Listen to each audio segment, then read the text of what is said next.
Essa é a estação do Advento. A estação de quê? Advento. Advento de quem? Advento de quem? De quem? Eu acho que alguns não sabem. Esse lado aqui, advento de quem? Vinda de Jesus. Advento de quem? Vinda de Jesus. Lacey, de quem que vem? Vinda de Jesus. A chegada, a vinda de Jesus. Né, Joãozinho? Né, Tony? Então, vocês já notaram que nós começamos a cantar cânticos de Natal, né? E esses cânticos vão ser os cânticos que vão ser cantados no dia, hoje um deles, né? Vamos ter 6 cânticos, se eu não me lembro bem, naquele dia, todos vindo já, cada domingo vamos aprendendo um pouquinho deles, para chegarmos bem preparados no dia 24. Excelente trabalho, viu? Excelente trabalho vocês fizeram. Lucas capítulo 2, começando com o verso número 1. Eu vou ler 20 versos, 1 até o 20, e depois vou fazer alguns comentários, ok? Eu espero que dê tempo, que nós temos a Santa Ceia também hoje. Ouçam. E aconteceu naqueles dias que saiu um decreto da parte de César Augusto. Da parte de quem?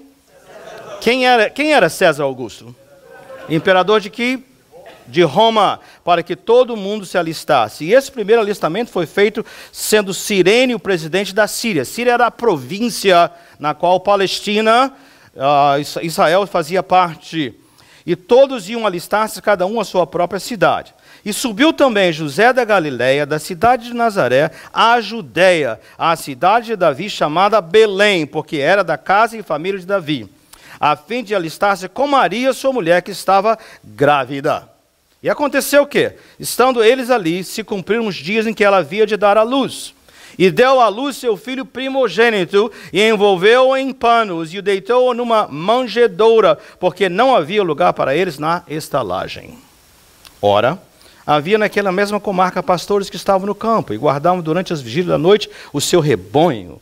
E eis que um anjo do Senhor veio sobre eles, e a glória do Senhor os cercou de resplendor, e tiveram grande temor. E o anjo lhes disse: não temais, porque eis aqui vos trago novas de grande alegria, que será para todo o povo. Pois na cidade de Davi vos nasceu hoje o Salvador, que é Cristo o Senhor. E isso vos será por sinal. Achareis o menino envolto em panos e deitado numa manjedoura. E, no mesmo instante, apareceu com um anjo uma multidão dos exércitos celestiais, louvando a Deus e dizendo: glória a Deus nas alturas, paz na terra, boa vontade para com os homens. E aconteceu que, ausentando-se deles os anjos para o céu, disseram os pastores uns aos outros: vamos, pois, até Belém, e vejamos isso que aconteceu, e que o Senhor nos fez saber. E foram apressadamente, e acharam Maria e José e o menino deitado na manjedoura, e vendo-o, divulgaram a palavra que acerca do menino lhes fora dito.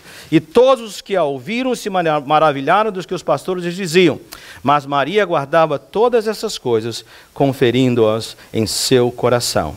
E voltaram os pastores, glorificando a Deus e louvando-o por tudo que tinham ouvido e visto, como lhes havia sido dito. Essa é a palavra do Senhor. Amém? Essa é uma época do ano em que nós somos bastante tocados, né, com essa estação do Advento. Fica diferente, você vai nas lojas, estão tocando músicas de Natal e tudo mais. Eu vou chamar essa estação como uma estação de nós nos sentimos bem. Então você já fica meio macio, né, em geral, né? Não é assim? E tem sido interessante porque eu tenho visto isso em muitas áreas. Uma das áreas que eu notei, eu estava notando nesses posts de Facebook, não sei quantos viram de vocês, sobre um oficial, que ele escreveu exatamente isso, está no seu post. Isso aí foram milhares de pessoas que começaram a ler e passaram para adiante. Mas mostra e descreve esse sentimento. Diz assim: eu estava trabalhando, o oficial falando, né? E ele mandou um carro que se fosse para o shoulder, né? E quando ele foi para falar com o motorista, ele encontrou um jovem negro que estava olhando para ele e ele estava absolutamente aterrorizado com suas mãos já para cima. Então o policial chegou e o menino já estava com as mãos com terror no seu rosto. E ele falou: o que é que o senhor quer que eu faça, oficial? Sua voz estava tremendo. Ele estava realmente assustado. Eu olhei para ele, o policial continuou por um momento, porque o que eu estava vendo me entristeceu.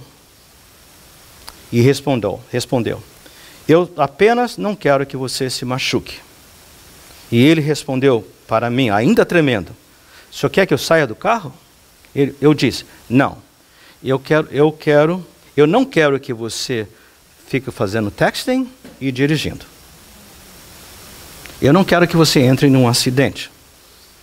Eu quero que a sua mãe o tenha sempre como seu filho.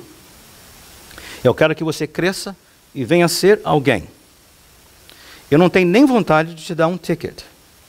Então, por favor, preste atenção, coloque o telefone de lado, por favor, preste atenção. Eu não quero que você se machuque. Você notou o sentimento? Mais tarde eu ouvi também, li um outro desse policial na Califórnia. Tem tanto questão de policial, né, e jovens negros, né? E ele viu um jovem vindo. Esse jovem estava com capuz, né, um hoodie, né, andando. Era bem tarde da noite, sozinho, num lugar deserto. E então ele ficou, pensou, e ele se aproximou daquele rapaz. E quando ele parou, também um rapaz bastante assustado, e ele perguntou: o que estava fazendo aqui nesse lugar? Ele disse: eu estou voltando do trabalho. Onde é o seu trabalho? Ele disse, explicou onde era. Para onde você está indo? Estou indo para casa. Onde é a sua casa? Ele disse, e eram 7 milhas de distância entre o trabalho e a casa. Então o policial falou: você faz sempre isso? Ele disse: eu não tenho outro jeito, né? Eu preciso do trabalho e preciso, não tenho transporte, então faço isso. O policial o colocou no seu carro, levou até a sua casa. Depois voltou para a delegacia, contou para os demais. Eles fizeram uma campanha entre eles, compraram uma bicicleta, levaram à casa do rapaz. Mas ainda assim pensaram: mas bicicleta é bom, mas talvez melhor. Fizeram uma campanha. Mais pessoas tomaram conhecimento. Eles levantaram $38 mil para ele comprar um carro. E aquilo criou um laço tremendo entre pessoas. Essas são situações que elas nos animam, né? Mas nós temos que concluir que se for só sentimento, a estação passa. Daqui a pouco o inverno bravo vem, depois o verão, a gente se volta para nós mesmos e os sentimentos vão embora. Esse é o problema, quando apenas o Natal se torna um tempo da gente ficar feliz, ouvir boas músicas, a família vem, tudo isso é bom, muito, muito bom, mas se for só isso, vai ficar vazio. Então, se você quiser colocar um título nessa palavra de hoje, que ela vai continuar nos próximos domingos, é Desembrulhando o Natal. Vamos olhar a fundo, descascá-lo para ver qual é mesmo, o que está aí nesse Natal, além dos sentimentos bons. Dar presentes, situações como essas que eu acabei de contar. Então, há 3 pontos que eu vou fazer os que eu puder fazer hoje. Primeiro é que o Natal, quando você desembrulha, o que você vê realmente é uma manifestação do poder de Deus. E eu vou desembrulhar isso um pouquinho mais ainda. Você vai ver também quão pobres nós somos. Mesmo quando pensamos que temos muito. E por último, você vai ver que o Natal, qual é o propósito, qual é o propósito de Deus no Natal. Então, essa é a nossa proposta de trabalho em cima desse texto, né? Olhando para o texto de hoje, vamos olhar para a manifestação do poder de Deus. Pare e agora deixe o sentimento de lado e procura realmente imaginar a cena. Maria, poder de Deus, né? Maria e José estão indo para registrarem-se, alistarem-se. E eles estavam com promessa de casamento e ela estava já esperando um bebê. E se você cavocar um pouquinho mais, voltar em Lucas ou em Mateus, você vai saber que esse bebê que estava era obra do Espírito Santo de Deus. Maria era uma virgem que estava prestes a dar à luz. Você já parou a pensar isso? Uma virgem prestes a dar à luz. Algo extraordinário. Extraordinário. Eu imagino que ninguém acreditava isso. José e Maria, conta a outra. Vocês já tiveram sexo e estão querendo cobrir com esse negócio do Espírito Santo aí. Então é possível que às vezes nós vemos essa coisa extraordinária, né? Mas não sei. Então esse é um aspecto, né? O outro aspecto é que quando eles chegam lá, quando ela chega ali e eles vão, né, ser recebidos, você vê que anjos, imagine, gente, imagine, você já viu um anjo? Talvez você conheça alguém, já ouviu falar de pessoas que viram anjo, mas em geral é muito raro, né? E quando você vê alguém que falou que viu anjo, você começa a conversar um pouquinho mais, você já fica meio suspeito se viu o anjo mesmo, ou estava sonhando, ou tinha um sujo no óculos, não é assim? Eu não estou fazendo um pouco caso, mas realmente é muito difícil, não é? Você imaginou um anjo, gente, esse esplendor todo, conversando com os pastores? Se você quiser melhor ainda, não só um anjo, mas o texto falou que é a glória do Senhor. Algo extraordinário. A glória do Senhor, às vezes no Antigo Testamento, ele diz assim, uma grande nuvem. Lá na época de Davi, depois na época de Salomão, quando o templo foi dedicado, diz que aquela nuvem de glória era tão intensa que tiveram que parar o culto. Os sacerdotes não podiam andar. Você imaginou a glória de Deus num campo? À noite, aquela coisa, um esplendor extraordinário. Céus invadindo a terra. É bonito e move a gente, mas você já parou para realmente pensar, um dia isso aconteceu? E também, não só um anjo, mas depois vem uma multidão das hostes celestiais. Aqui são ideias de exército, aquele grande número, poderoso, um coral extraordinário. Então você vê manifestações do poder de Deus. Por que eu estou falando isso? Porque é bem possível para nós, é bem possível, porque tudo que eu falei, olha, nascimento virginal, o anjo aparecer, hostes celestiais, tudo que eu estou lhe falando são coisas que cientificamente, se você tentar discutir com alguém cientificamente, nós temos como provar isso? Não.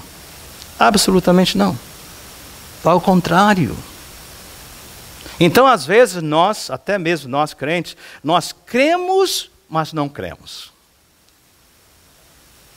Porque eu digo o seguinte, o teste é assim, se eu creio que esse Deus Todo-Poderoso, com esse poder todo, invadiu a terra, o que Ele não fará para as minhas coisas mínimas? Então nós perdemos noites de sono, passamos apertos imensos, situações que a gente fica em estresse, doente. Por quê? Porque se realmente eu acreditasse que Ele fez isso, Ele fará aquilo. Então é possível você crer, mas não crer. A gente gosta da ideia, mas realmente não abraça a ideia. Você captou isso? Então o que nós vemos no Natal é para dizer o seguinte, olha, reexamine os seus conceitos, porque realmente nosso Deus invadiu a terra.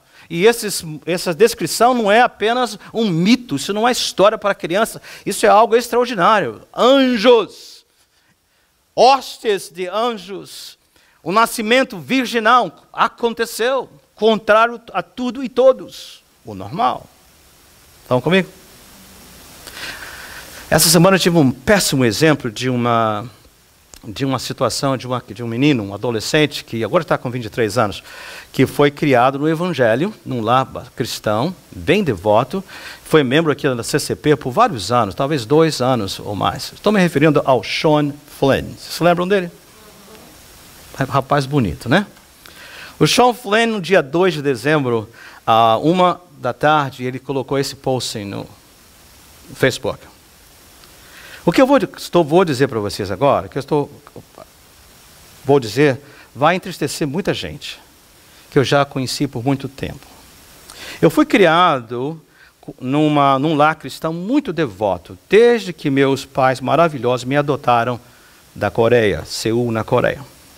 Eu era um menino, um infante, quando eu vim. E as suas crenças foram extremamente influenciadas em minha vida. Eu imediatamente me envolvi no estilo de vida que me foi provido. E eu procurei aprender o máximo que eu pudesse para manter e criar uma conexão com Deus. Quando eu cresci, eu comecei a duvidar de tudo que eu tinha originalmente colocado a minha fé. Mas desde que o cristianismo foi tudo que eu já tinha sido condicionado a crer, para ser verdade, eu me pressionei por muitos e muitos anos sem nenhum resultado. Aqueles anos foram os anos mais miseráveis da minha vida. Eu passei cada dia chamando a minha própria atenção, me convencendo que eu era o problema, o que resultou que eu tentasse alcançar a Deus de todas as maneiras. Então, um dia, cerca de 1 ano atrás, isso me alcançou como se fosse um trem de carga. E eu concluí, eu não creio em Deus. Eu nunca realmente criei e nunca irei crer. Eu desperdicei 23 anos da minha vida vivendo uma mentira e apoiando uma religião que nunca me deu paz na alma. Eu já encerrei tudo isso. Por favor, entenda, eu sei que isso que eu estou falando, eu tendo falado isso, eu amo meus pais e todos os meus amigos até a morte. Eu apenas precisava tirar isso do meu peito. Por favor, não mandem não escrevam nenhum comentários tentando me convencer. Tá? Quando eu li isso do Sean, lógico que eu conhecia, eu me lembro, minha primeira experiência com o Sean foi com eu penso que foi uma sexta-feira do CT, e que eu fui pedido para dar uma carona para ele, que eles moram lá na saída 12 da Turnpike. Carteret, acho que é o nome da cidade, uma daquelas, Avenel, uma daquelas cidades lá, né? E eu moro na saída 11, então não tinha problema. Então, assim que o Sean entrou no meu carro, eu falei, ok, as direções para sua casa. Ele falou, não sei. Eu falei, o que isso quer dizer que você não sabe? Eu falei, eu não sei para casa. A minha mãe só não gosta de highways, então ela me leva da escola em Elizabeth, lá da Trinity, me leva para casa. Então eu só sei aquele caminho. Não sabia o endereço nem nada. E eu fiquei com muita raiva do Sean naquela noite. Nós tivemos que ir até a Trinity lá em Elizabeth. E de lá adivinharmos o caminho de volta, que ele não sabia 100%. Essa foi a experiência. Mas por que eu estou falando isso? É que realmente, aqui é um caso triste, e é possível, gente, até conosco, que nós cremos em certas coisas, mas elas nunca penetram o nosso coração. A gente gosta dessas ideias e coisas. Eu não estou aqui para condená-lo. Isso é bem possível acontecer. Eu pensei, a gente precisa saber que Natal é o Deus batendo na porta para dizer, olha, não pode ficar apenas num conceito, ou alguma coisa que seus pais ensinaram, que você ouviu na igreja. Precisa haver algo pessoal. Da mesma maneira que eu invadi a terra, eu preciso entrar na sua vida a fundo, ao ponto que você saia do apenas crer em conceitos e vai crer na existência de um Deus real. Contar uma boa história, então, para contrabalançar essa. Agora, nas 2 primeiras semanas de novembro, nós estávamos, aproveitando de férias e fomos visitar um casal. Richard e Liz Kaufman. É uma história linda, que outra hora eu conto. Esse senhor foi pastor, né, aqui na nossa região. Ele foi um daqueles que nos ajudou a fundar o presbitério que nós fazemos parte hoje. Foi muito influencial, um amigo, alguém de extremamente alta posição, mas que era um amigo dos pobres e tudo mais. Eu me lembro que ele trabalhava em Nova York, numa grande igreja, e às vezes que eu estava lá, ou que nós encontrávamos, ele era o único que chamava, Renato, vamos fazer um lanche. E levava aqueles lugares mais luxuosos do mundo que eu me sentia, não sabia nem como pegar nos talheres. Né? Mas amigo. Então eu conheci sempre o lado.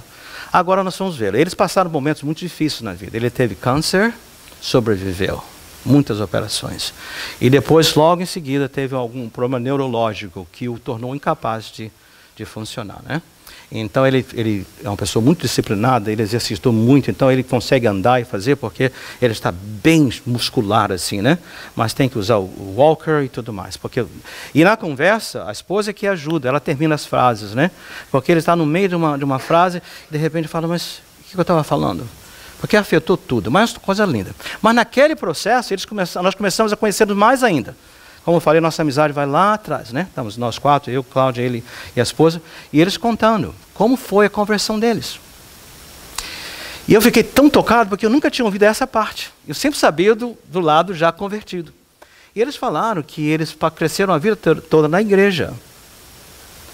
Foram criados, e eles eram tão bonzinhos, falaram assim, nós éramos all-American. All-American quer dizer o seguinte, do super-herói, tudo certinho. Casou certinho, trabalha certinho, fala certinho, tem tudo. Não tem, é aquele casal tipo sonho, né? Casal 20. Então eles pensavam que era assim.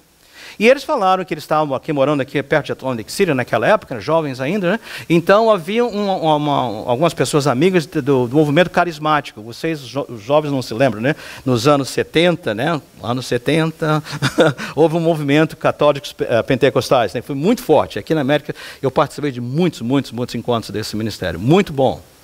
Não deixa a palavra católica te deixar jogar deste lado, né? E eles falaram que eles foram, alguém convidava, vem.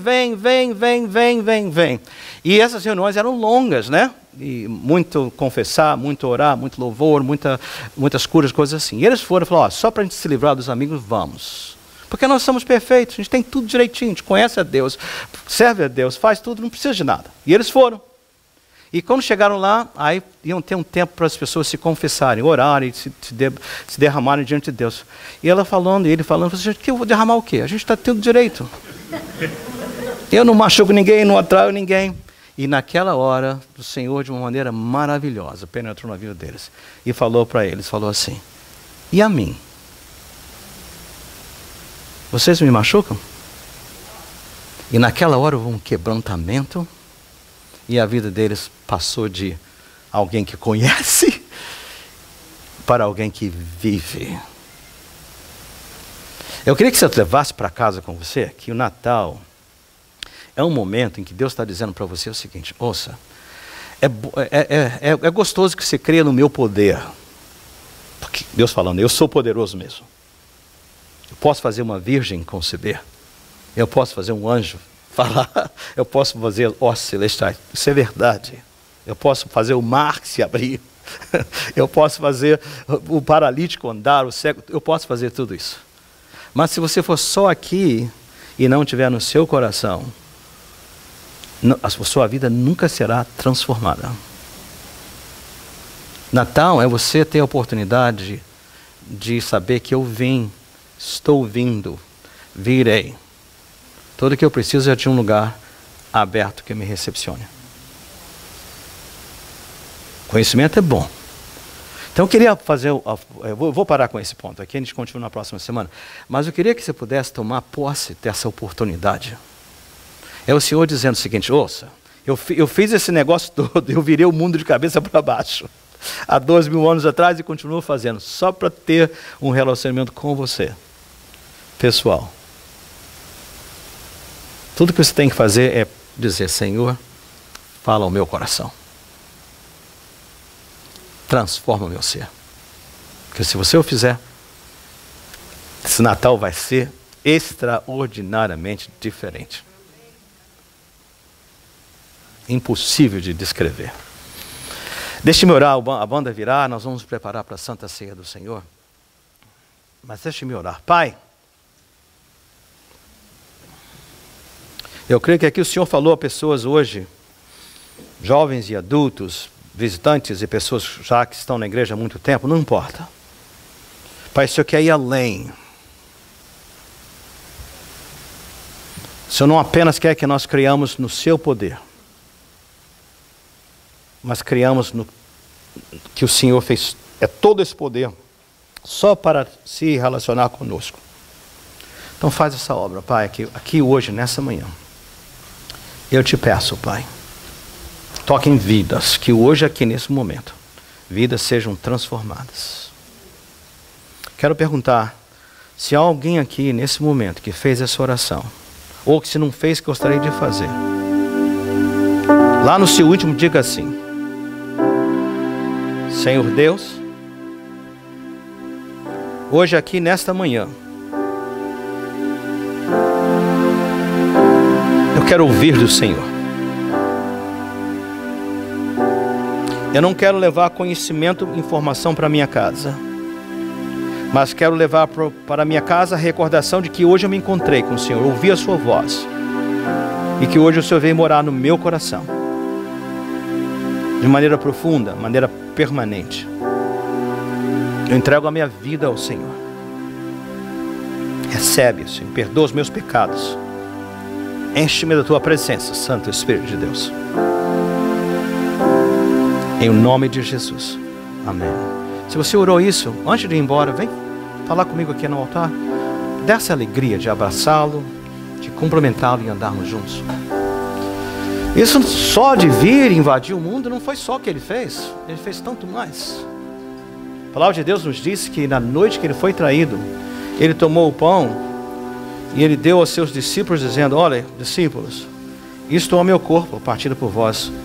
Se invadir os céus foi algo extraordinário, invadir a terra foi algo extraordinário, imagine isso. o justo dando a sua vida pelo pecador, para que nós pudéssemos ser feitos justiça de Deus.